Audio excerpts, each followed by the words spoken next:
Hi friends, இப்போது லைவாக market போயிட்டு இருக்குது. ஸோ நீங்களே பாருங்கள். நான் சொன்ன மாதிரி வந்து பார்த்திங்கன்னா புட் சைடு வந்து பார்த்திங்கன்னா போயிட்டு இருக்குது. ஸோ ஒரு ஃபேக்கான அப்போ கொடுத்துட்டு மறுபடியும் வந்து பார்த்திங்கன்னா மார்க்கெட் என்ன பண்ணுது, உடஞ்சி கீழே வந்து பார்த்திங்கன்னா போயிட்டு இருக்குது.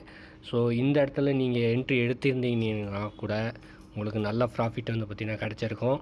ஸோ பார்த்துக்கோங்க. பேங்க் நிஃப்டி தான் வந்து பார்த்திங்கன்னா இப்போது ரன் ஆகிட்டுக்குது. எப்படி கரெக்டாக சொன்ன மாதிரி நடக்குதுங்களா? டவுன் வந்து பார்த்திங்கன்னா போயிட்டு இருக்குது. ஸோ பார்த்துக்கோங்க. லைவாக மார்க்கெட் வந்து பார்த்திங்கன்னா டவுன் சைடு வந்து பார்த்திங்கன்னா போயிட்டு இருக்குது. இன்னும் பக்காவாக வந்து பார்த்திங்கன்னா போகும். ஸோ ஏன்னா மார்க்கெட் வந்து நாம் நினச்சது தான் நடக்கும். பார்த்துக்கோங்க. பேங்க் நிஃப்டி தான் இப்போ நீங்கள் பார்த்துக்கிட்டு இருக்கிறீங்க. ஆப்ஷன் செயினில் வந்து பார்த்திங்கன்னா அந்தோட வேல்யூ வந்து நான் காட்டுறேன் பாருங்கள். இருங்க, ஆப்ஷன் செயினில் வந்து அதோட வேல்யூ காட்டுறேன் பாருங்கள். ஒரே ஒரு நிமிஷம். 51,782 அந்த இதில் புட்டில் பார்ப்போம். 51,782. ஸோ 782னா இதுதான். இதை வந்து பார்த்திங்கன்னா பாருங்கள்.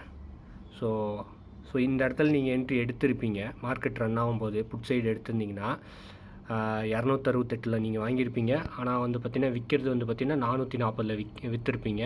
ஸோ இதுக்கு வந்து பார்த்திங்கன்னா உங்களுக்கு 15 ரூபா, ஒரு பாயிண்ட் மூவ் ஆச்சுன்னா 15 ரூபா வந்து பார்த்திங்கன்னா ப்ராஃபிட் வந்து பார்த்திங்கன்னா வரும். ஸோ அப்படி பார்க்கும்போது எக்கச்சக்கமான ப்ராஃபிட் வந்து பார்த்திங்கன்னா உங்களுக்கு கிடச்சிருக்கும்.